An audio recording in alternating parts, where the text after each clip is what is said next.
कृष्ण पृष्ठाय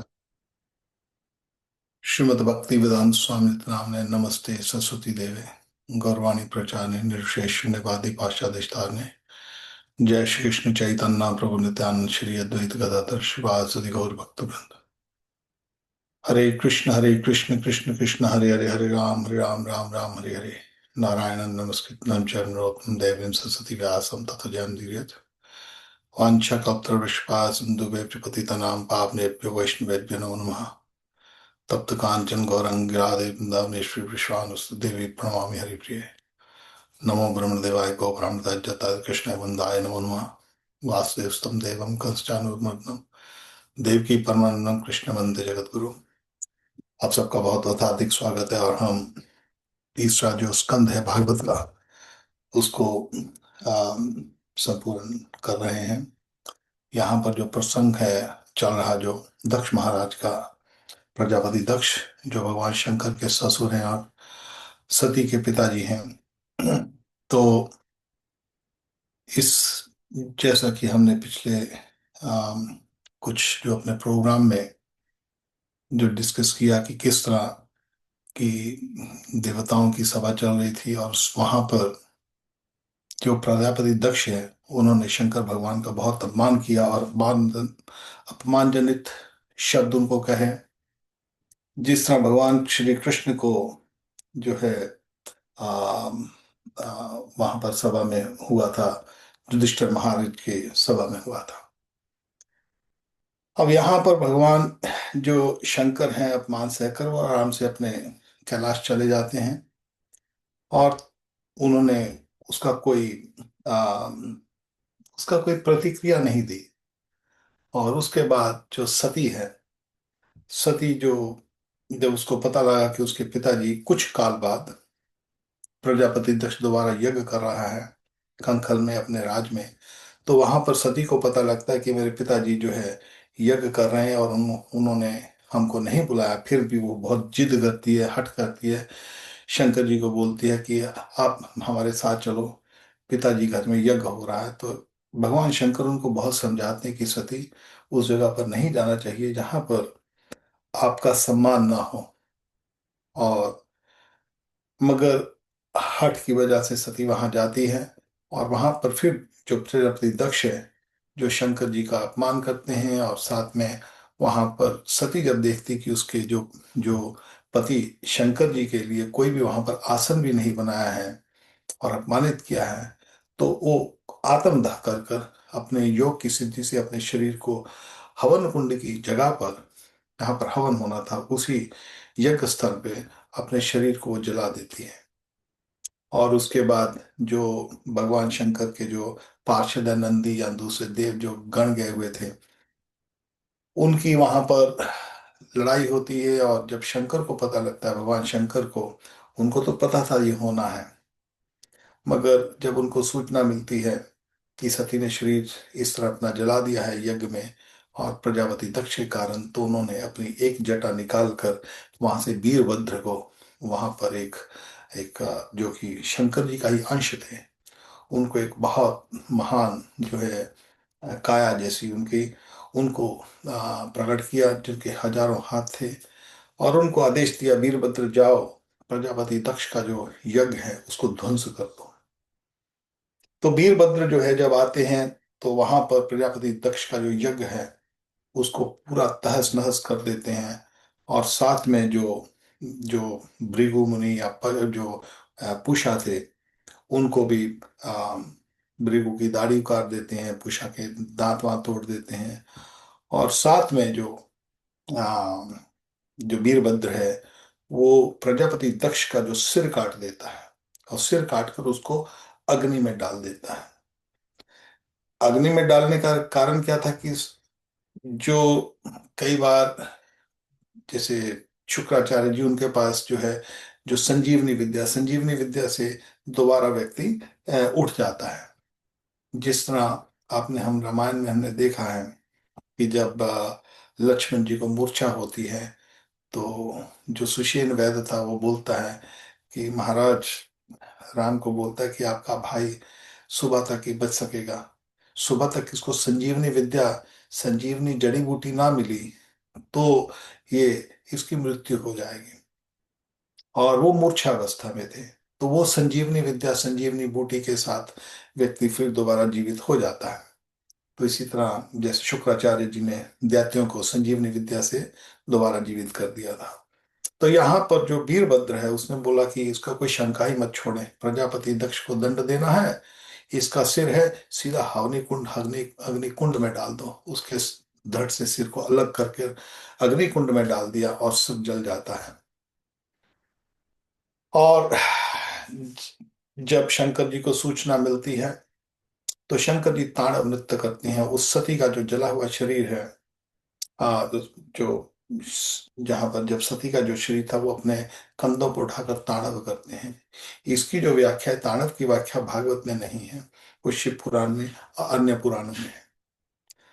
तो जब वो खूब तांडव करते हैं, अब तांडव कर रहा है, शिव जी का तांडव चल रहा है, तो ये संसार बच जाए कभी हो नहीं सकता है।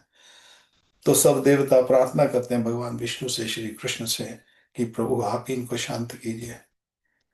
तो भगवान विष्णु आते हैं और शंकर जी को शांत जब देखते हैं, दर्शन करते हैं शंकर जी तो शांत करते हैं। तो फिर भगवान शंकर जी अपने सुदर्शन चक्र से देवी सती के 51 हिस्से कर देते हैं। कई शास्त्रों में लिखा है कि शंकर जी ने अपने त्रिशूल त्रिशूल से उनके उनके 51 हिस्से किए हैं। अलग अलग युगों में ये कथा चलती है, क्योंकि ये जो युगों के हिसाब से ये कई बार ये लीला इस ढंग से होती है, तो इसमें कोई भेदभाव नहीं है।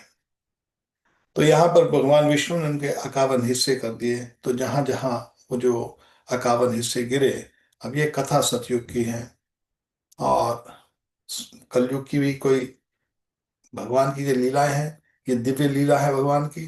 जन्म कर्म च में दिव्यम। और दिव्य लीला के भगवान अरेंजमेंट करते हैं अपने भक्तों के लिए। तो कलयुग के अंदर वही 51 जगहें जो है वहां पर वो शक्तिपीठ कहलाती है। यहाँ पर भगवान जो भगवती देवी है उनकी आराधना की जाती है।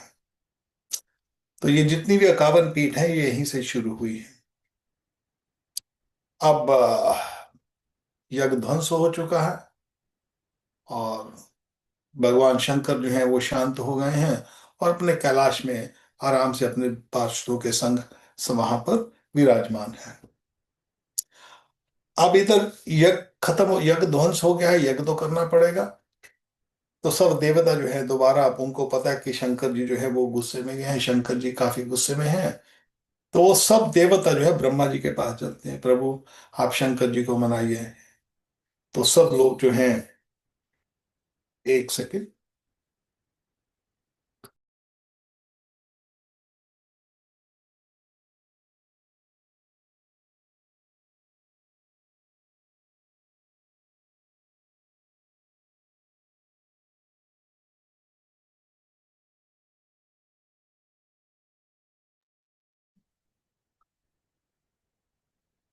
Sorry, there was little disturbance so I have to go out.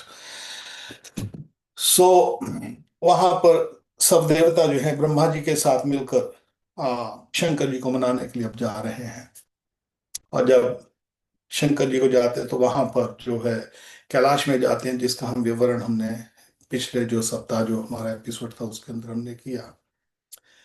कि सब देवता ब्रह्मा लोग जब कैलाश की जो व्यवस्था देखते हैं कि कैसे वहां पर कितना सुंदर कैलाश है, वो स्वर्गों से भी सुंदर है। स्वर्ग में सबके आ, जो है भोग विलास की वस्तु है, मगर कैलाश जो है वहां पर भोग विलास नहीं है, मगर वो सुंदरता इतनी है कि वो सब बहुत बहुत हैरान होते हैं वहां की सुंदरता देखकर। और फिर बट वृक्ष के नीचे वहां पर पहुंचते हैं। यहाँ पर शंकर भगवान, नारद जी बैठे हुए हैं, अन्य देवता बैठे हैं, अन्य ऋषि मुनि बैठे हैं। और वहां पर शंकर भगवान जो है कुशा घास के ऊपर बैठे हैं। कुशा आपने देखा होगा, जब हमारी पाठ पूजा होती है तो कुशा पर बहुत महत्व महत्व होता है। कुशा के ऊपर खड़े होकर आरती करना, कुशा के ऊपर बैठकर नाम जप करना। तो कुशा की जो चटाई है उसके ऊपर बैठे हुए हैं, और जो वृक्ष है वो 800 मील जो है वो वो ऊंचा है, और 600 मील जो चौड़ा जो है बट का वृक्ष है, बोड़ का वृक्ष है। वहां पर बैठकर वो भागवत कथा कर रहे हैं नारद जी संग। तो सब देवता यहाँ पर जब पहुंचते हैं तो देवताओं ने भगवान शंकर को प्रणाम किया। शंकर जी जब ब्रह्मा को देखते हैं तो शंकर जी अपने स्थान से उठ जाते हैं, उनको बड़े आदर सत्कार से उनको उनको प्रणाम करते हैं। और ब्रह्मा जी और जितने भी अन्य देवता हैं वो यहाँ पर वो स्तुति करते हैं। और जब स्तुति करते हैं तो वहां पर उनको वो उनकी आराधना करते हैं। और जब उनकी स्तुति किया, प्रणाम किया, फिर वहां पर वो उनको प्रार्थना करते हैं। तो यहाँ पर हम पहले स्तुति पढ़ते हैं उनकी। तो स्तुति करने के बाद जो है अलग अलग देवताओं ने अलग अलग स्तुति की, ब्रह्मा जी ने, सबने स्तुति करने के बाद उनको प्रार्थना करते हैं। तो यहाँ पर हम संस्कृत नहीं पढ़ रहे, सीधा हम ट्रांसलेशन पढ़ेंगे।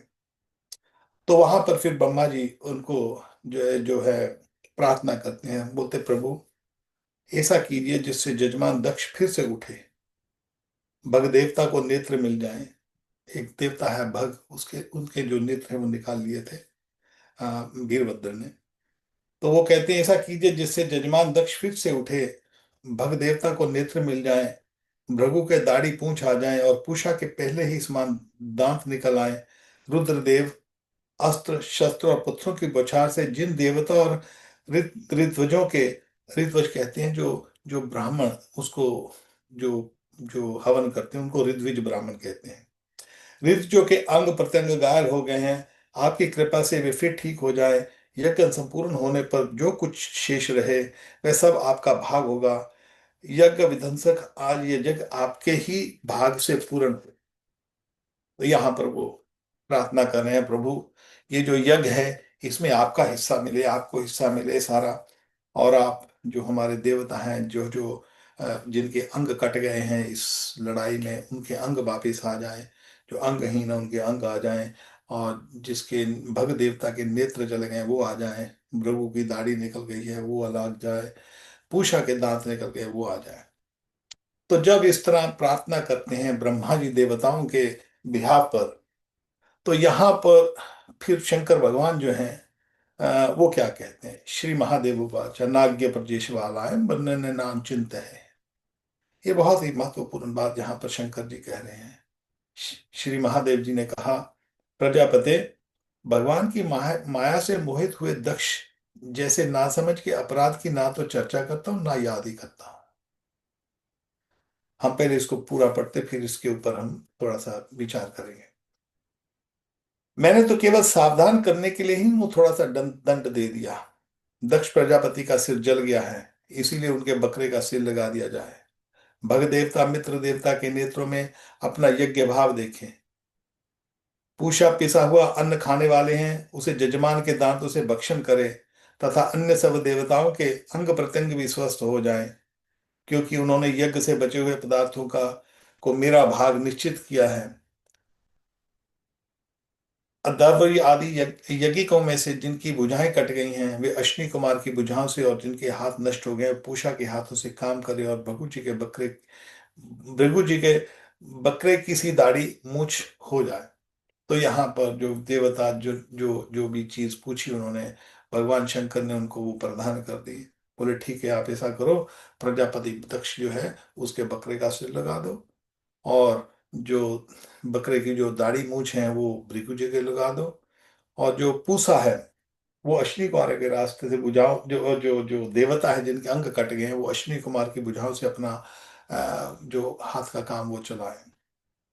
तो इस तरह वरदान देने के जब दे दिया तो वहां पर सब देवता उनको पूछते हैं, शंकर जी आप भी यज्ञ में चलिए और हम यज्ञ को पूर्ण करें। तो भगवान शंकर यहाँ पर उनके साथ चलते हैं। और जब वहां चलते हैं तो उस समय यहाँ पर एक जो बहुत महत्वपूर्ण बात सोचने की ये है कि अब देखिए यहाँ पर शंकर जी एक बात कहते हैं कि भगवान की माया से मोहित, वो अपनी माया से नहीं कह रहे हैं कि मेरी माया से। भगवान विष्णु जो मूल आधार है, भगवान और शंकर जी में और भगवान में केवल यही फर्क है कि वो सदाशिव से निकलते हैं। सब सुख सब कुछ करने वाले भगवान नारायण हैं। एक बार देवी पार्वती को वो कहते हैं, भगवान आराधना नाम से देवी पार्वती पूछती है, प्रभु लोग देवी देवताओं की पूजा करते हैं, आपकी पूजा करते हैं, मेरी पूजा करते हैं, मगर श्रेष्ठ कौन है? तो वहां पर जो श्रेष्ठ पूजा क्या है तो उसके विषय में भगवान जो शंकर है वो कहते हैं, देवी आराधना नाम सर्वेशा विष्णु आराधनम परम, तस्मात् परम देवी तदीय नाम समर्चनम। देवी, जो सब आराधनाओं से ऊपर, सबसे आराधना ऊपर विष्णु की आराधना है, क्योंकि विष्णु ही वास्तव में भगवान है। मैं भी उनसे ही निकला हूं। हम उनके गुण बता रहे हैं। सबसे ऊंची पूजा जो है भगवान विष्णु की है। और बोले उससे जो ऊंची पूजा उनके भक्तों की पूजा, क्योंकि भगवान अपने विष्णु भक्तों के जो है हाथों में बिके हुए हैं। जिस तरह हम कहते हैं ना कि भगवान की सबसे परम भक्त राधा रानी है, राधा की पूजा भगवान कृष्ण से भी ऊंची है।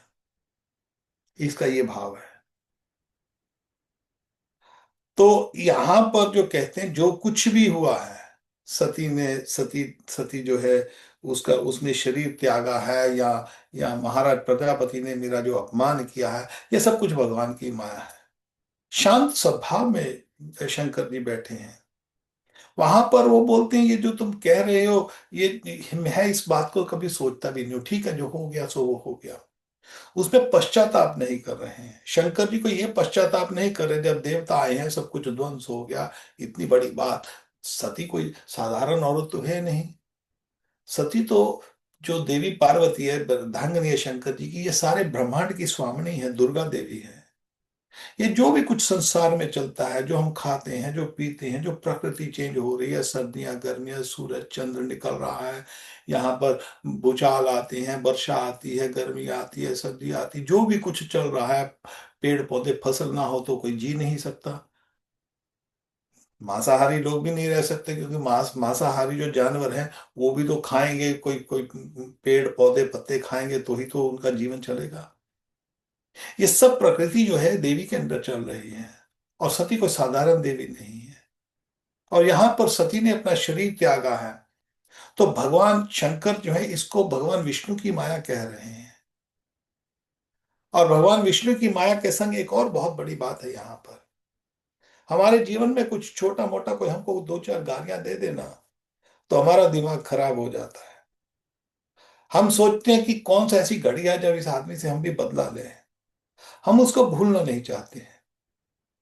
हमारे में हमारा अहंकार हमको बोलने नहीं देता। और ये समस्या केवल एक आध आदमी नहीं है, जितने भी प्राणी हैं हम सब में ये समस्या है। मगर भगवान शंकर यहाँ पर दिखा रहे हैं आशुतोष, कैसे भगवान आशुतोष हैं। भगवान के जो भक्त होते हैं वो भी न सोचती न कांक्षी समय सर्वेषु भूतेषु मद्भक्ति लभते राम। व्यक्ति जो भी भगवान को भी प्राप्त नहीं हुआ है, जो ब्रह्म ज्ञानी है, ये समझता है कि मैं ये शरीर नहीं, मैं आत्मा हूं। केवल ये पहला चैप्टर है। अध्यात्म जीवन के लिए 3 चैप्टर आते हैं अलग अलग।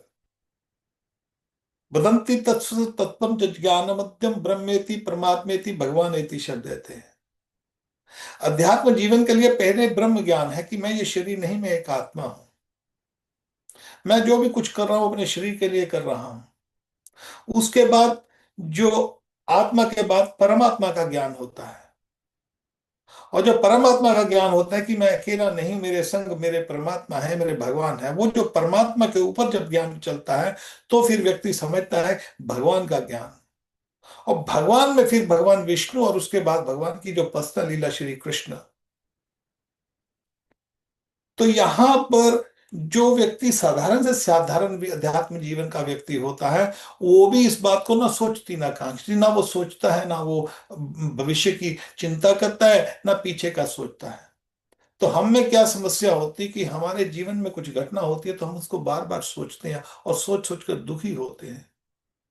इस व्यक्ति ने ऐसा क्यों मेरे मेरे साथ किया। तो उस बात को सोचकर फिर हम भविष्य का प्लान बनाते कि हम भविष्य में क्या करेंगे। मगर शंकर भगवान जो है वो परम वैष्णव है। वो भगवान तो उनका, भगवान का जो है गुण गुण अवतार तो है ही है भगवान के, जो शंकर भगवान है। साथ में वो शंकर भगवान जो है वैष्णव नाम यथा शंभु। सबसे उच्च कोटि के जो भगवान जो जो भक्त हैं वो शंकर जी हैं। भगवान विष्णु के भक्तों में भगवान 24 घंटे अपने अपने कैलाश में, आप देखोगे वो आंखें मूंद के बैठे हैं। क्यों आंखें मूंद के बैठते हैं, क्या करते हैं वो। इसकी व्याख्या हमने पिछले जो जो हमारा जो पिछला अध्याय था उसके अंदर दिखाया कि शंकर जी अब उस बट वृक्ष के नीचे बैठकर ध्यान इत्यादि करते हैं। किसका ध्यान करते हैं? भगवान श्री विष्णु की लीलाओं का ध्यान करते हैं, श्री कृष्ण की राम कृष्ण लीला का इनका ध्यान करते हैं वो। और उसी में वो मनन रहते हैं। उनको बाहरी जो उनको बाहरी जो विकार है वो सताते नहीं है, उनके आ ही नहीं सकते, क्योंकि मन 24 घंटे स्थिर रहता है भगवान की लीलाओं में। और संग में बैठकर नारद जी संग वो यहाँ पर अपने बट वृक्ष के नीचे कथा कर रहे हैं। किसकी कथा कर रहे हैं? भागवत की कथा कर रहे हैं। भागवत क्या है? भागवत लीलाएं हैं। हमने पिछली बार बोला था, ये आजकल की जो भागवत चलती है भागवत, ये सब नौटंकी है। भागवत जो होती है, भागवत आजकल लोग बोलते जी हम तो जी पैसा लेकर भागवत करते हैं, वो भागवत है ही नहीं। उससे कुछ होने वाला नहीं है, वो केवल एक एंटरटेनमेंट है, एक धन कमाने का एक जरिया है। भागवत करते हैं वो भी भूल जाता है वो। भागवत करने बोलेंगे, वो क्या लेके वो साज बाज गाजे बाजे सब बजाते हैं। और फिर क्योंकि लोग बैठ नहीं सकते 7 दिन 7 रात। भागवत तो है 7 दिन 7 रात की है। भागवत के 335 अध्याय नॉन स्टॉप किया जाए। कई साधु हैं जो करते हैं, मगर यहाँ पर जो भागवत करते हैं वो तो बोलेंगे जी हम पैसा तो इसलिए ले रहे हैं जी, हमारे पास बाजे गाजे बाजे वाले वाले हैं, उनको देना पड़ता है। अरे भाई, तो जब नैमिषारण्य में भागवत हुई थी तो क्या वहां पर बाजे गाजे बजते थे क्या? शुकदेव गोस्वामी जब परीक्षित महाराज को बोल रहे थे तो वो बाजे गाजे नहीं बजते थे वहां पर। कैलाश में भागवत चल रही है तो कौन बैठा है भागवत सुनने के लिए, और कौन कह रहा है? कितने लोग बैठे वहां पर? वहां पर कुछ जो ऋषि बैठे हैं और साथ में उनके नारद जी बैठे, बस वो सुन रहे हैं। और कहने वाला कौन है? हमारे शंकर। इसको भागवत कहते हैं। जो ब्रह्मा जी के 4 कुमार है सनत सनातन सनंदन, जब वो भागवत करते हैं तो वो कैसे करते हैं? बारी बारी भागवत करते हैं। क्या करते हैं? एक आदमी भागवत करता है, 3 आदमी बैठ जाते हैं बस। फिर वो बैठता है, फिर वो सुनते हैं, फिर वो बैठता है, फिर वो सुनते हैं। ये ब्रह्म ज्ञानी है, ये असली भागवत है। तो शंकर भगवान वहां पर भागवत कर रहे हैं, उनको कोई चिंता नहीं है। वो बोलते हैं अरे देवताओं, तुम मेरे पास आए हो, मैं तो इसको, मेरे पास समय नहीं इस बात का सोचने का क्या हुआ था। मेरी पत्नी ने शरीर छोड़ दिया था, मैं तो सोचता ही नहीं उस बात के लिए। मैं तो चर्चा ही नहीं करता हूँ। यहाँ पर स्पष्ट बोलते हैं। अरे दक्ष जैसे नासमझों को अपराध ना, ना तो मैं चर्चा करता हूँ ना ही याद करता हूँ। मैं याद भी नहीं करता उस बात को, और चर्चा भी नहीं करते हैं। और साथ में कहते हैं मैंने तो उनको केवल थोड़ा सा दंड दिया था, दंड दिया था। उन्होंने कुछ अपराध किया तो मैंने उसका दंड दिया। सती भक्त है, सती जो है वो भगवान शंकर जी की अर्धांगिनी है। और ये सारी प्रकृति की देवी है, वो कोई छोटा मोटी कोई औरत नहीं है। जैसे ये हाड़ मास का जो जो जो शरीर बना है यहाँ पर मलमूत्र का, वो नहीं है। वो एक लड़की नहीं है, ये एक औरत नहीं है, एक स्त्री नहीं है। वो स्त्री तो है, मगर वो जो देवी है, मैं दक्षिणा प्रकृति सूते से चराचरम हेतु नाने कौनते जगत परिवर्तित, भगवान कृष्ण गीता में कहते हैं। ये सती कौन है? सती दैवी हैशक गुण में मम माया द्रुत्य है मामे भी प्रत्यंत माया में ताम थे। ये देवी है। इस देवी जो है ये दुर्गा है। ये दुर्गा को इस दुर्ग दुर्ग कहते किले को, इस दुर्ग की स्वामिनी है वो। इस दुर्गा से कोई दुर्ग से निकल ही नहीं सकता। वो इतनी शक्तिशाली है। कोई भी व्यक्ति, ज्ञानी ध्यानी, जो योगी त्यागी, जो भी मर्जी हो, कोई भी बड़े से बड़ा गुरु हो, बड़े से बड़ा तपस्वी हो, कोई भी नहीं निकल सकता। इस दुर्गा को कोई भी पार नहीं पा सकता। दैवी यश गुण में मम माया दुर्त्य, मेरी ये माया इतनी स्ट्रांग है, इतनी कि इसको कोई पार नहीं करता। ममे भी अप्रपदंते, केवल इस दुर्गा के इस दुर्ग से केवल एक ही व्यक्ति निकल सकता है। ममे भी प्रपदंते माया में ताम तंते, तो जो मेरी शरण में आता है, भगवान कृष्ण की विष्णु की शरण में आता है, माया में ताम तंते, तो मैं उसको वो शीघ्र पार हो जाता है। दुर्गा को पता है कि जो सब इस संसार के जो स्वामी है वो केवल श्री कृष्ण है। भगवान शंकर 24 घंटे उनका ध्यान करते हैं, वैष्णव यथा शंभु। तो वो कहते हैं मैंने इनको दंड दिया, बस बात खत्म हो गई, छोड़ो अभी। भगवान के जो बैकुंठ में वहां पर कुंठ नहीं है, वहां पर कष्ट नहीं है, वहां पर व्याधियां नहीं है, वहां पर चिंताएं नहीं है। इसीलिए उसको वैकुंठ कहा जाता है। हम 24 घंटे इस संसार में किसी न किसी, हमारा जो मन है वो भटकता रहता है, मन है कष्ट पाता रहता है, मन है कोई ना कोई हमको कोई चिंता सताती रहती है। हमको अभिमान सताता रहता है, ईर्ष्या सताती रहती है, बदला सताता रहता है। बदला कहते हैं ना, बदला लेना, इससे इसने मेरे साथ ऐसा किया, अभी मैं भी इसके साथ ऐसा करूं। मगर ये बात बैकुंठ में नहीं है। इसका सीधा प्रमाण भगवान राम की लीला में देते हैं। कैकेयी ने 14 बरस का वनवास मांग लिया, वनवासियों की तरह रहते थे वहां पर। जो जो भगवान के बाल थे उसको जटा रूप में बना दिया। और भगवान जो है वो छाल पहनते, वहां पर फिल्मों में दिखाते धोती वोती पहन के गए हुए थे, धोती नहीं पहनते थे। जो वृक्ष की छाल होती है केवल वो पहनते थे वो। और जो सीता मैया है, सीता मैया तो भगवती दुर्गा है, वो तो आह्लादनी शक्ति जो भगवान को आह्लाद देती है। जो हमारी दो शक्तियां हैं, आह्लादनी शक्ति और बहिरंगा शक्ति। आह्लादनी शक्ति का जो हिस्सा है वो बहिरंगा शक्ति है। बहिरंगा शक्ति मीन यहाँ की शक्ति, इस संसार की शक्ति, बाहर की शक्ति।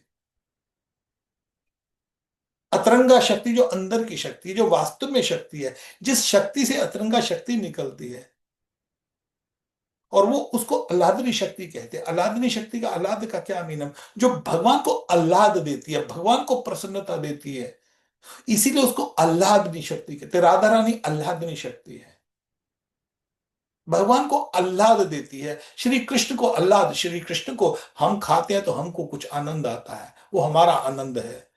हम कहीं जाते हैं कुछ पाते हैं, संसार की गाड़ी, अच्छी गाड़ी, अच्छा अच्छा बैंक बैलेंस, या अच्छा घर, या अच्छे जो बच्चे हैं, ये सब आनंद देते हैं। भगवान ये हमको ये वस्तु आनंद देती है, मगर भगवान श्री कृष्ण को राधा रानी आनंद देती है। इसलिए राधा रानी का जो नाम है वो आह्लादनी शक्ति है। और सीता मैया है, वो हुई वही राधा रानी सीता मैया बनती है। और जितनी भी देवियां हैं ये सारी हमारी आह्लादनी शक्ति से निकली हैं। पार्वती सती भी आह्लादनी शक्ति से निकली है, वो भी राधा रानी से ही निकली है। राधा रानी सब देवियों से बड़ी देवी राधा रानी, उससे बड़ा और कोई है नहीं। और सीता मैया क्योंकि आह्लादनी शक्ति है, सीता मैया के पास कपड़े कहाँ से आ गए, तो वहां पर जो अनसुया है वो देती है। जब जब अत्रि मुनि और अनसुया, जब चित्रकूट में वहां पर अनसुया, वहां पर गुप्त गोदावरी है, वहां पर जो अनसुया और अत्रि मुनि रहते थे, तो भगवान सीताराम लक्ष्मण जब वहां पर जाते हैं तो उस समय अनसुया उसको साड़ी देती है। अनुसुआ को पता है कि इनको यहां से, ये लंका में जाएंगी, इनका इनका अपहरण हो जाएगा, क्योंकि वो साधारण अनुसुया और अत्रि मुनि को साधारण ऋषि मुनि नहीं है। अनुसुआ को पता था। अनुसुया उनको गहने देती है, क्या कहीं ने तो नहीं दिया, अनुसुया ने दिए। अनुसुया ने उनको साड़ी दी, बेटी ये तू साड़ी पहने ना, ये कभी गंदी नहीं होगी।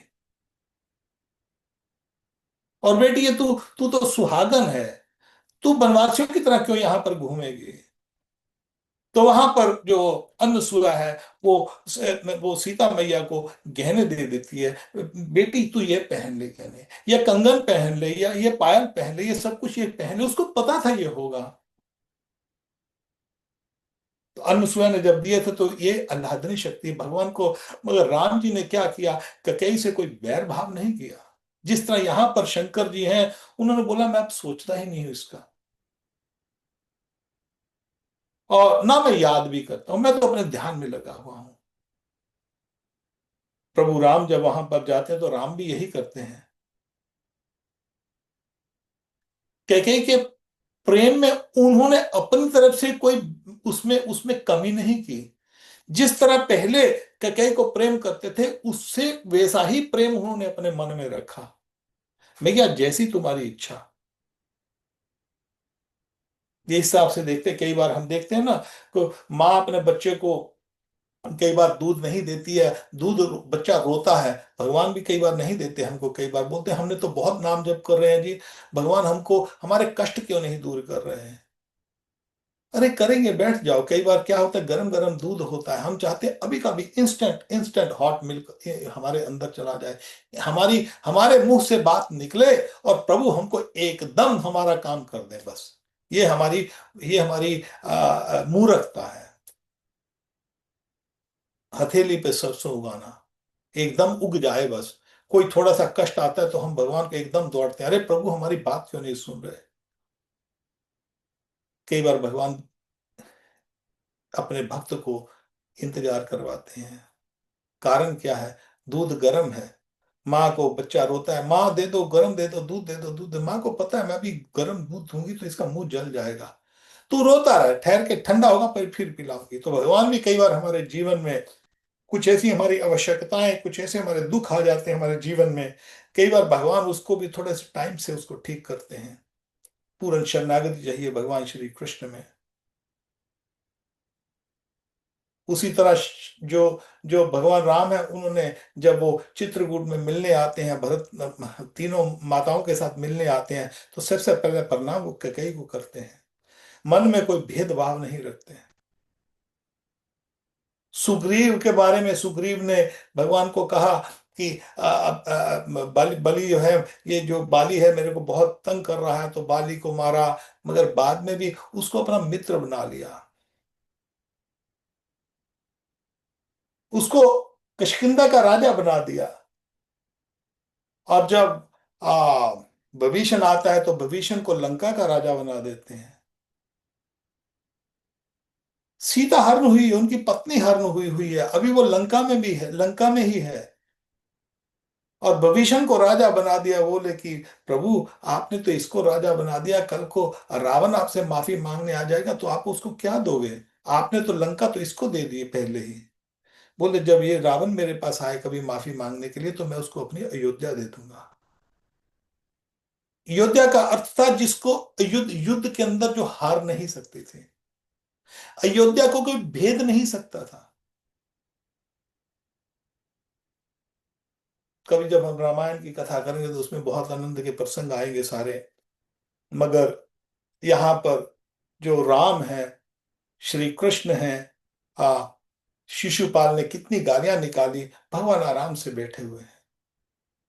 उसको माँ को बोल दिया, माँ ने बोला जब उसके शिशुपाल का जन्म हुआ, पता लगा कि श्री कृष्ण के हाथों से शिशुपाल की हत्या हो गई। शिशुपाल ने, उसकी माँ ने मांग लिया, बेटा एक काम करना, मेरे पुत्र की हत्या मत करना। बोला मैया ये तो होके रहेगा, मगर हाँ एक बात कर सकता हूं कि मैं एक बार में लगातार 100 गालियां सह लूंगा, उसके बाद फिर जब ये कभी एक ही बार में इसने नॉन स्टॉप 100 से ऊपर गया तब इसको मारूंगा। ठीक है बेटा। अब शिशुपाल सुबह रात गालियां निकालता था, शिशुपाल आके वो गालियां निकाल रहा है और आराम से भगवान वहां पर सुन रहे हैं, कोई प्रतिक्रिया नहीं दे रहे हैं। और वहां पर बलराम जी कहते हैं, अरे भैया क्या कर रहे हो कृष्ण, गालियां पे गालियां निकालता जा रहा है, मेरा खून खौल रहा है और तुम कुछ कर नहीं रहे। अरे भैया दाऊ भैया, मैं तो इसकी गालियां गिन रहा हूं, इसको 100 करने देने, फिर मेरा सुदर्शन चक्कर करेगा काम, मैं नहीं कुछ करूंगा। सुदर्शन चक्र को बोल दिया था, बेटा ऐसा करना, 100 गालियां खत्म होगी तो अपना काम करके आना जाके। शिशुपाल को 2-3 बार वार्न किया, शिशुपाल रुक जा, अभी हो गया तेरा काम, आज लिमिट, आज की लिमिट हो गई पूरी, कल को और दे देना, कल को दे देना, आज मत कर अभी, तेरा आज का कोटा पूरा हो गया है। शिशुपाल ने फिर भी नहीं मानी बात, उस सुदर्शन चक्र ने शिशुपाल की हत्या कर दी। यहां पर कहने का भाव क्या है कि शंकर भगवान ने वो ही गुण दिखा रहे हैं, क्योंकि गुण अवतार है ना भगवान के, वो ही गुण दिखा रहे हैं। और एक बात यहाँ पर और आती है, इसी प्रसंग में हम ये इसको जरूर कहना चाहेंगे कि जब देवता लोग, ब्रह्मा जी ने मांगा, ब्रह्मा जी ने क्या मांगा, वहां पर शंकर जी के पास जाते तो शंकर जी के पास वहां पर कैलाश में गए हैं, पहली बार भगवान का कैलाश देखा है, अरे इतना आनंद आया, उनके वहां पर कथा चल रही थी, बात तो ये बनती थी कि वहां पर जाकर बैठ जाते सब देवता। अरे प्रभु आप धन्य हो, हम आपके मुखार बिंद से भगवान की लीलाएं सुने। नारद जी जैसे वहां पर देव ऋषि बैठे हैं, देवताओं के गुरु बैठे हैं, और वो सुन रहे हैं अपने शंकर भगवान के मुखार बिंद से। तो वहां पर बात तो ये बनती थी कि वहां बैठ जाते और आनंद लेते भगवान की कथाओं का, स्तुति कर ली। और भगवान का, मगर मांगा क्या भगवान से? वही, वो जो कहते ना, अभी मेरे को कहावत याद नहीं आ रही कि मांगा क्या, वही टूटी फूटी बातें भी, इसका ये गला ठीक हो जाए, इसका ये हो जाए, इसका वो हो जाए, इसका वो हो जाए। साधारणतः लोग शंकर जी की पूजा करते हैं इसी भोग विलास के लिए करते हैं। बोले शंकर जी तो बहुत जल्दी सुन लेते हैं।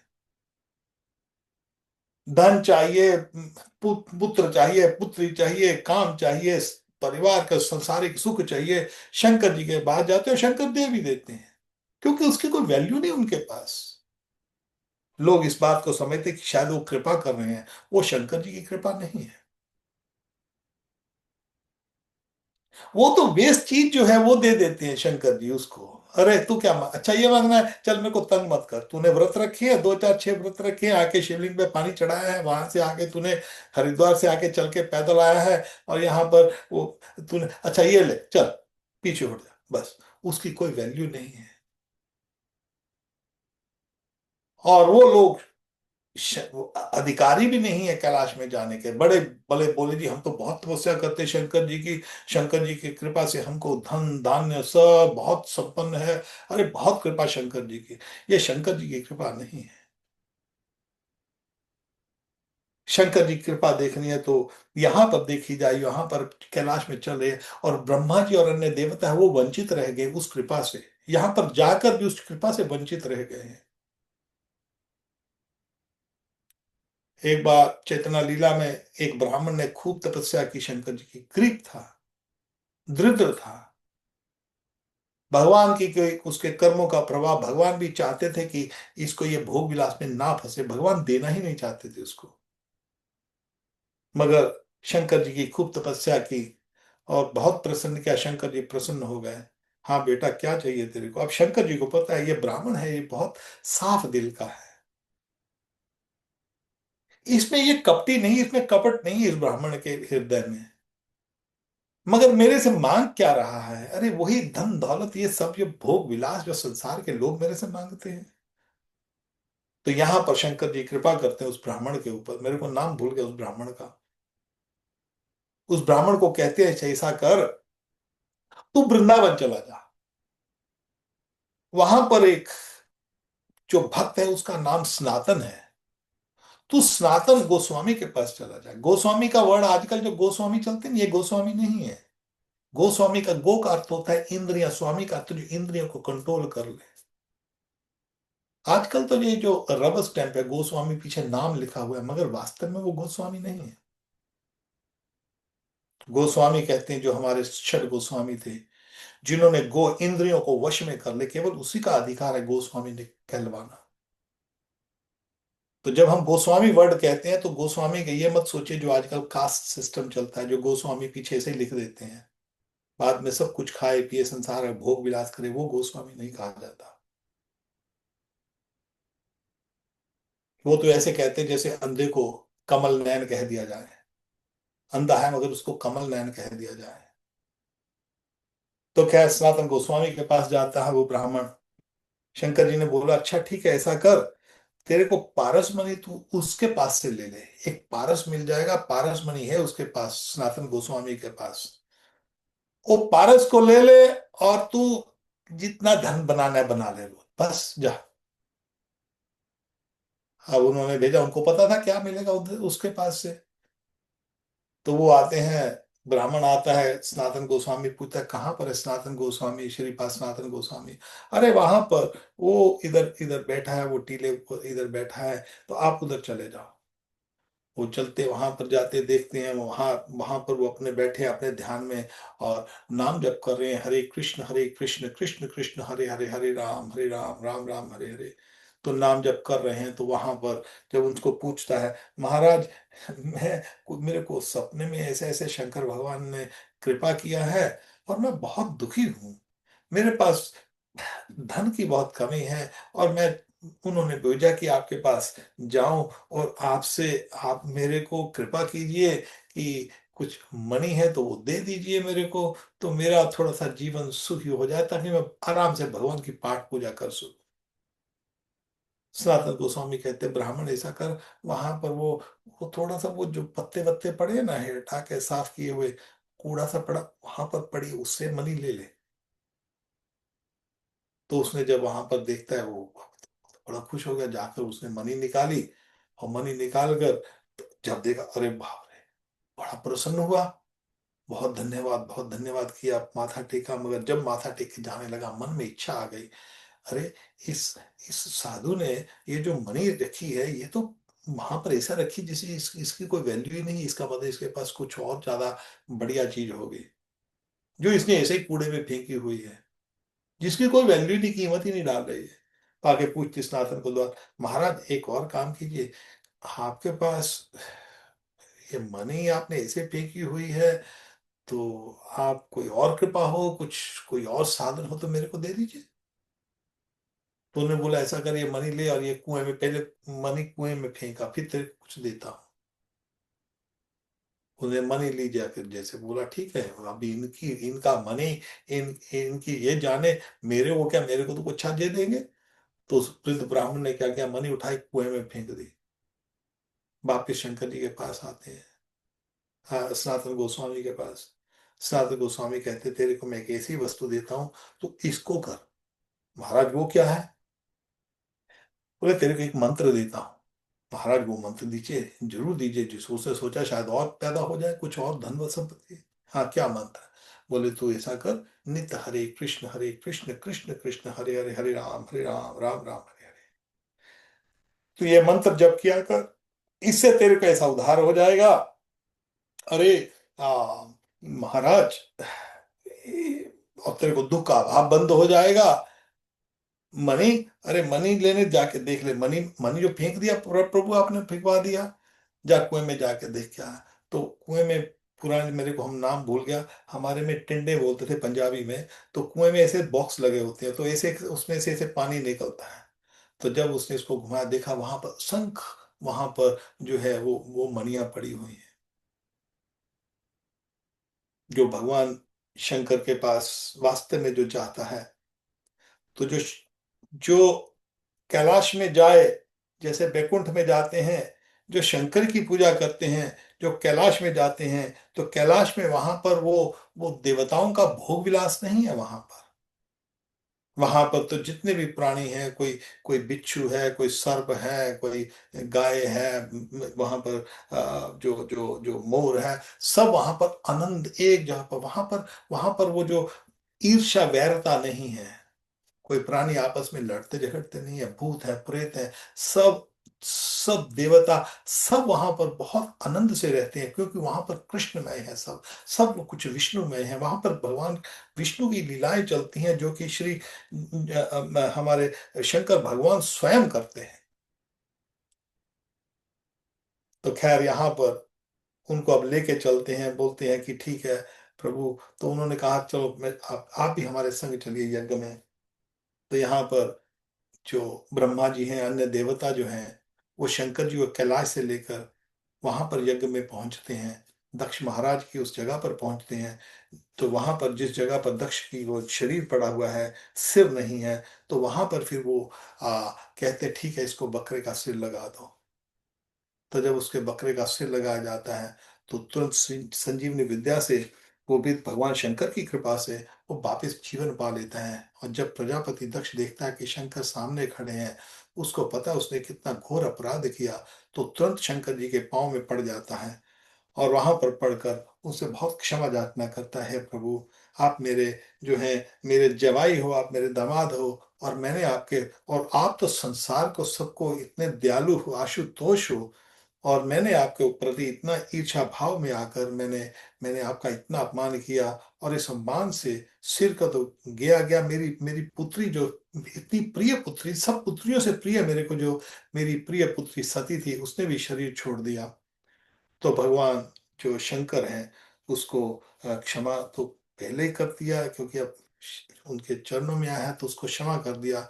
सब देवता बहुत प्रसन्न होते हैं। और जो वहां पर जो यज्ञ दोबारा किया जाता है, और वो जो यज्ञ दोबारा किया जाता है, और उस यज्ञ में से फिर यहाँ पर अब भगवान जो विष्णु जो है वो प्रकट होते हैं। जो यज्ञ किया जाता है वो केवल विष्णु के लिए किया जाता है। यज्ञ में किसी कोई कोई देवताओं को भी आहुति दी जाती है, मगर देवताओं की भी आहुति दी जाती है, परंतु जो वास्तव में यज्ञ होता है, यज्ञ पुरुष के लिए होता है। यज्ञ पुरुष जो है भगवान विष्णु के लिए होता है। तो ये जो वहां पर जो यज्ञ संपन्न हुआ सामने, जो जो यज्ञ है वो शंकर जी के, ब्रह्मा जी के, अन्य देवताओं के सामने वो यज्ञ जो है जो प्रजापति दक्ष करते हैं। और उसके बाद प्रजापति दक्ष जो है वो वहां पर वाराणसी में जाकर रहते हैं, और बड़े दीनहीन बनकर जो है वो शंकर जी की पूजा करते हैं यहाँ पर। और उस यज्ञ में जो संपूर्ण यज्ञ संपूर्ण होता है तो वहां पर यज्ञ पुरुष प्रकट होते हैं। यज्ञ पुरुष में भगवान विष्णु, भगवान विष्णु प्रकट होते हैं। सब देवता बहुत प्रसन्न होते हैं, यज्ञ सफल हो गया। जो जो महाराज प्रजापति का यज्ञ था वो सफल हो गया। वहां पर ब्रह्मा जी भी हैं, वहां पर शंकर जी भी हैं, अन्य देवता भी हैं। और प्रजापति दक्ष के हाथों से यज्ञ हुआ है। सब जब प्रकट, सब बिल्कुल संपूर्ण हो जाता है तो वहां पर भगवान विष्णु प्रकट होते हैं, और सब लोग भगवान विष्णु की स्तुति करते हैं वहां पर। और भगवान नारायण जो है वहां पर सब जब करते हैं तो इसको संपूर्णता कहते हैं। तो इस अध्याय में यहाँ पर बताया गया है कि जो वैष्णव का जो अपराध है, वैष्णव नाम यथा शंभु, शंकर जी का जो अपराध था, वो यज्ञ प्रजापति ने जो किया था उसका रिजल्ट क्या हुआ। इस प्रसंग में, इस लीला में यह पता लगा कि ईर्ष्या से क्या क्या हो जाता है। और साथ में जो जो जो गुण है हमारे भगवान में, हमारे शंकर जी में, हमारे ऋषि मुनि में जो गुण है, वो है कि क्षमा का गुण जो है। और किस तरह वो जो है जो क्षमा जो जरूरी है हमारा सबके लिए, जिसको अध्यात्म जीवन के आगे बढ़ना है। और एक और बात सिखाई गई यहाँ पर कि जो अंत में जो जो भी कुछ हम क्रिया करते हैं, जो भी धार्मिक क्रिया करते हैं, जो भी यज्ञ करते हैं, जो भी तपस्या करते हैं, जो भी ध्यान इत्यादि करते हैं, वो सब भगवान को प्रसन्न करने के लिए है। क्योंकि भगवान के हम अंश हैं। मम वांश जीव लोके जीवभूत स्नातना मनुष्यष्ठान इंद्रियाणि प्रस्थानि कृष्यति। ये जो सारा संसार है, ये भगवान का है। श्री कृष्ण ही सबके माता पिता हैं। मगर कृष्ण भूलिया जीव भोग वांछा करे, माया जाते जा पाटिया धरे। हम भगवान को भूल कर इस संसार में भटक रहे हैं। और भगवान को जो भगवान की जो भगवान प्रसन्न किस बात में होते हैं, भगवान की प्रसन्नता। कई बार लोग कहते हैं जी भगवान को ही क्यों प्रसन्न किया जाए। भगवान इसलिए प्रसन्न होते हैं क्योंकि जो भी यज्ञ तप तपस्या जो भी करते हैं, भगवान क्यों प्रसन्न हो रहे हैं। वो कहते हैं कि जो मेरा प्राणी है, जो मेरा जीव है, ये मेरा सब जितने भी जीव हैं, सुहृद सर्वभूता नाम, सर्व जितने भी जीव हैं, भगवान जब देखते हैं कि अरे ये तो मेरे लिए, मेरे मेरे को प्राप्त करने की चेष्टा कर रहा है, तो भगवान बहुत प्रसन्न होते हैं। जो यज्ञ होता है, यज्ञ से प्रसन्नता होती है। यज्ञ यज्ञ से प्रकट कौन हो रहा है, भगवान। तो भगवान की प्रसन्नता के लिए जो जीव है, भगवान इसलिए प्रसन्न हो रहे हैं कि जैसे किसी का कोई बच्चा है तो वो घर छोड़ दे, और घर छोड़कर कहीं पर सड़क पर, कहीं पर बगैर पैसे के, बगैर घर के, बगैर कपड़े के, नहाए धोए बगैर इधर उधर डोल रहा है, पागलों की तरह घूम रहा है। और जब वो उसके बाप को वो बच्चा मिल जाता है, या वो पहचाने, अरे मेरे को तो अपने, मेरा बाप तो ये, इसका ये नाम है, यहाँ पर घर है। तो बाप को जब पता लगता है कि वो बच्चा इधर आ रहा है, या उसकी यादाश्त वापिस आ गई है, तो बहुत बाप प्रसन्न होता है। जैसे कोई व्यक्ति पागल खाने में हो, और पागल खाने में वो सब कुछ भूल जाता है। और जब कभी उसकी याददाश्त वापिस आती है तो सबसे प्रसन्न कौन व्यक्ति होता है? उसके माँ बाप प्रसन्न होते हैं। अरे हमारे बेटे की याददाश्त वापिस आ गई है, बहुत प्रसन्न होते हैं। जो भी दवा दारू जो भी कुछ किया जाता है, उसको उसको उसकी जो पागलपन है उसको खत्म करने के लिए किया जाता है। तो इसी तरह जो जीव है, जो जो हम सब भूल गए हैं, ममे मांशो जीव लोके जीव भूत स्नातना मनुष्यष्ठानि इंद्रियाणि प्रस्थानि कृष्यति। भगवान श्री कृष्ण गीता में कहते हैं कि जितने भी जीव हैं ममे वांश, मेरे अंश हैं वो। ममे वांश जीव लोके जीव भूत स्नातना, जीव सनातन है, जीव चित्त है। भगवान भगवान जो है ईश्वर परम कृष्ण सच्चिदा सच्चित नंद विग्रह नादराद्र गोविंद सर्व कारण कारण। भगवान सत्य है, भगवान चेतन वस्तु है, चित्त है, और भगवान आनंदमय है। हम भगवान के अंश हैं तो हम भी सच्चित और आनंद है। भगवान सच्चित आनंद है। इसको कई बार आपने सुना सुना होगा, सच्चिदानंद। सच्चिदानंद का क्या अर्थ है? सत्य चित और आनंद। भगवान सत्य चित और आनंद है, और हम भी सत्य चित और आनंद हैं। चित्त मीन कहते हैं कॉन्शियसनेस को, चेतना को। हम चेतन है, हम जड़ नहीं है। तो जो चीज आनंदमय है, और भगवान परमानेंट आनंदमय है। भगवान ये नहीं है कि जैसे हम कोई कोई कोई समोसा भटूरा या जो जो भी कुछ खाते हैं, थोड़ी देर खाते हैं, 2 मिनट का उसका टेस्ट हमारे जीव के अंदर हलक के नीचे जाए तो वो खत्म हो जाता है। वो आनंद 2 मिनट का आनंद है, 2 सेकंड का आनंद लगा लो, या 2 इंच जीव का आनंद लगा लो। हम कोई गाड़ी लेते हैं, कोई घर लेते हैं, कुछ बनाते हैं, बहुत आनंद आता है, अरे बहुत बढ़िया है, बहुत मेहनत करते हैं। मगर थोड़ी देर के बाद वो उसका उसका प्रभाव नहीं रहता, वो आनंद खत्म हो जाता है। जो स्त्री पुरुष संभोग करते हैं, थोड़ी देर का आनंद रहता है, उसके बाद फिर वो खत्म हो गया। मगर भगवान जो है वो सदानंद है, उनका आनंद कभी खत्म नहीं होता। और हम जीव हैं, हम आत्मा है, हमारा भी आनंद सदानंद है। वो सदानंद है। मगर हम सदानंद आनंद को छोड़कर हम जो है जड़ वस्तु में आनंद ढूंढ रहे हैं, जो खत्म हो जाएगी, जो थी नहीं। आनंद था नहीं, है नहीं, होगा नहीं। भगवान कहते हैं कि दुखालय अशाश्वतम, ये दुखों की जगह है। यहाँ पर दुख मिलते हैं, और यहाँ पर ये टेम्परेरी है, ये संसार टेम्परेरी है। आप सोचिए, आपको दवाई लेना है, हम कई बार ये एग्जांपल देते हैं, आपको दवाई लेना है तो आप बोलते हैं कि चिकित्सालय पे जाइए। हमारे हिंदी में जो बात है चिकित्सालय, जहां पर चिकित्सा होती है, हॉस्पिटल है। आपको शौच आदि करना है तो शौचालय में जाइए, वहां पर केवल शौचालय का ही काम होता है, वहां पर खाने पीने का नहीं काम होता। शौचालय जाइए। आपको किसी किसी लाइब्रेरी में जाइए, वहां पर केवल पुस्तकें ही पुस्तकें मिलेंगी, अलग अलग तरह की। पुस्तकालय है, चिकित्सालय है, शौचालय है। तो भगवान कहते हैं ये जो जगह है ये दुखालय है, दुखालयम। तो जो जगह ही दुखों के लिए बनी है, वहां पर सुख मिलेंगे कैसे? हर एक कोने में, आप कभी पुस्तकालय में जाइए तो वहां पर हर एक कोने में वो पुस्तकें रखी होती हैं। यहाँ पर ये टॉपिक, यहाँ पर ये टॉपिक, यहाँ पर ये टॉपिक। अलग अलग टॉपिक में आप लाइब्रेरी जाइए ना, पुस्तकालय में, तो आप देखेंगे वहां पर चारों तरफ वो पुस्तकें पुस्तकें रखी हैं, और पुस्तकों के ऊपर टॉपिक लिखा होता है कि जो काल्पनिक पुस्तकें हैं, ये कोई वैज्ञानिक वाली हैं, या ये मेडिकल साइंस की हैं, ये फला है, ये फला है। तो वहां पर टॉपिक लगे होते हैं। तो भगवान ने भी ये जो दुखालय बनाया है ना, इसके लिए अलग अलग टॉपिक रखे हुए हैं। सब जगह जिस कॉर्नर में जाओ वहां पर दुख मिलेगा। कोई धन से दुखी है, कोई संतान से दुखी है, कोई सगे संबंधियों से दुखी है, कोई अपने शरीर से दुखी है। और 24 घंटे कोई ना कोई युद्ध चलता रहता है। हम देखते हैं आजकल बोलते जी ट्रंप ने यहाँ युद्ध डाल दिया, इधर ट्रंप ने वहां डाल दिया, वहां डाल दिया। ये शुरू से चलते आए हैं।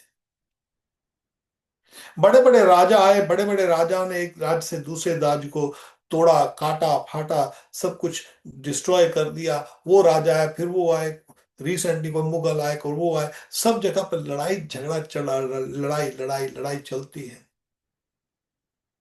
इससे भाग नहीं सकता, क्योंकि यहाँ की इस ये प्रकृति ऐसी है।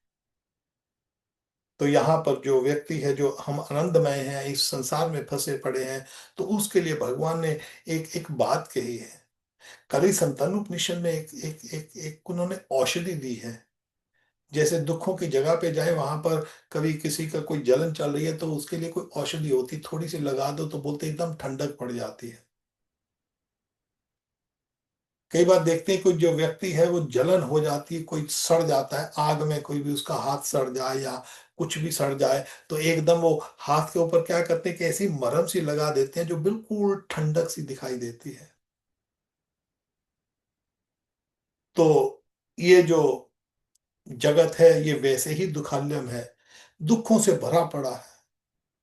पति से, पत्नी से, बच्चे से, रिश्तेदारों से, धन से, संपत्ति से, हमारे मन से, किसी ना कोई दुख सता रहा है 24 घंटे।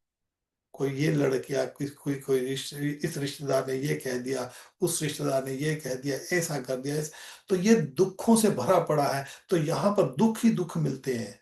एक दुख को ठीक करो, दूसरा दुख तैयार होता है, सामने पहले तैयार आ जाता है।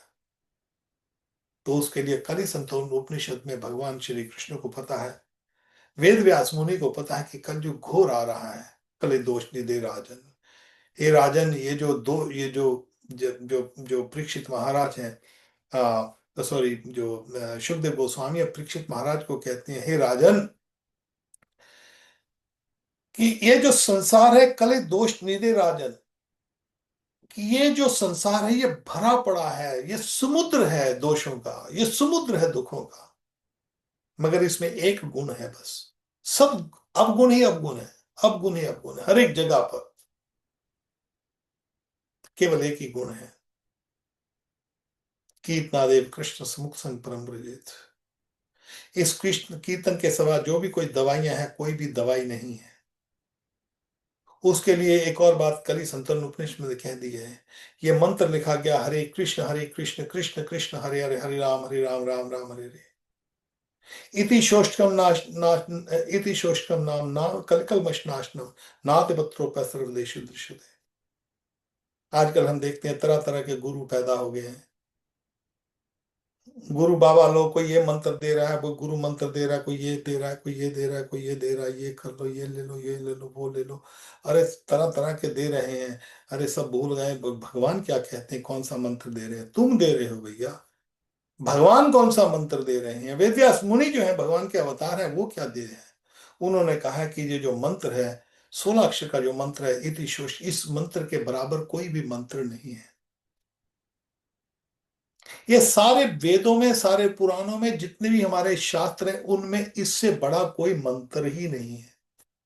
सब मंत्र इस मंत्र के अंदर सम्मिलित है। आजकल आते हैं ना, राधा राधा बोलते, राधा राधा भी नया शुरू हो गया है। हमारे प्रबोधानंद सरस्वती ठाकुर का ये व्याख्यान है राधा राधा। ये आजकल जो हो रहा है, प्रबोधानंद सरस्वती ठाकुर, चैतन्य महाप्रभु के पार्षद, श्री रंगम से जो थे, वेंकट भट्ट गोस्वामी, गोपाल भट्ट गोस्वामी, प्रबोधानंद सरस्वती ठाकुर। राधा रस सुधा निधि जो पुस्तक है, वो हमारे प्रबोधानंद सरस्वती ठाकुर महाराज की लिखी गई है, जिसमें राधा रानी का व्याख्यान दिखा गया, राधा नाम का व्याख्यान दिया गया है। मगर ये जो मंत्र है, हरे कृष्ण, ये कृष्णा नहीं है ना रामा नहीं है। विदेशी लोग नहीं कह सकते, कहने दो, कोई बात नहीं, भावग्रहित नाथ ना, भगवान को पता है कि ये रामा कह रहे हैं, कृष्णा कह रहे हैं। वास्तव में जो मंत्र है वो है हरे कृष्ण कृष्ण कृष्ण हरे हरे, हरे राम राम राम हरे हरे। राधा रानी का सारे मंत्र इस मंत्र के अंदर आते हैं। हम कभी फिर इसके ऊपर चर्चा करेंगे। राधा रानी स्वयं इस मंत्र को गाया है। और इसीलिए चेतना में जब भगवान उसमें उस मंत्र में राधा रानी ये मंत्र कह रही है, और वो कहती हरे, इसमें एक और भाव है, हे कृष्ण मेरे को हर लो, हे कृष्ण मेरे को हर लो, हे कृष्ण रमन करो, रमन करो, हमारे संग रमन करो। भगवान जब जब गोपियों को छोड़कर गुम हो जाते हैं, तो राधा रानी रो रही है, और चैतन्य महाप्रभु ने जिस भाव में राधा रानी पुकार रही है, इस मंत्र को बोलकर राधा रानी पुकार रही थी श्री कृष्ण को, ये मंत्र बोलकर। और श्री चैतन्य महाप्रभु जो है श्री कृष्ण है, वही राधा के भाव में उन्होंने इसलिए ये मंत्र गाया। तो ये जो मंत्र है उस भाव में गाते हैं चैतन्य महाप्रभु के रूप में आकर। और राधा रस सुधा निधि जो हमारे प्रबोधन सरस्वती ठाकुर महाराज की है, वो बल्वाचार्य बल्वा संप्रदाय वालों की नहीं है, वो प्रबोधन सरस्वती ठाकुर महाराज की है। उसमें 93, 94, 95, 96 ये 4 श्लोक है। 94, 95, 96 इसमें राधा नाम का जो गुण गाया गया है। श्री कृष्ण गाते हैं, ठीक है, वो भी बात ठीक है, मगर श्री कृष्ण कौन सा मंत्र गा रहे हैं राधा रानी को प्रसन्न करने के लिए? वो कह रहे हैं हरे कृष्ण कृष्ण कृष्ण हरे हरे, हरे राम राम राम हरे हरे। तो यहाँ पर इस मंत्र का हमारा जो है आपसे सबसे निवेदन है कि इस मंत्र को जप कीजिए। भगवान श्री कृष्ण ने स्वयं चैतन्य महाप्रभु की लीला में इस मंत्र को हमको कहने के लिए बताया है। इस मंत्र के अंदर राधा रानी का नाम राधे राधे हम 24 घंटे करते हैं, हम भी करते हैं, मगर जो मंत्र नाम जप है, जो माला के ऊपर जो नाम जप करते हैं, वो केवल हरे कृष्ण कृष्ण कृष्ण हरे हरे, हरे राम राम राम हरे हरे। इस मंत्र में सब दुनिया के सब शास्त्रों के सब देवताओं के सब मंत्र इसके अंदर एक ही मंत्र के अंदर सम्मिलित है। इससे जो आत्मा को आनंद मिलता है, जो हमारा मूल अधिकार है, क्योंकि हम भगवान के अंश हैं। तो यहाँ पर अब यहाँ पर हम जो है यज्ञ, जो दक्ष महाराज प्रजापति का यज्ञ था, वो यहाँ पर संपन्न हुआ। अब 3रा अध्याय खत्म हुआ। अब 4था अध्याय जो है ध्रुव महाराज की कथा शुरू होगी, जो कि हम अगले सप्ताह शुरू करेंगे। तो यहाँ पर अभी विश्राम देते हैं कथा को। किसी का कोई प्रश्न हो तो मैं ले सकता हूँ, कोई भक्त कोई प्रश्न पूछना चाहता हो तो।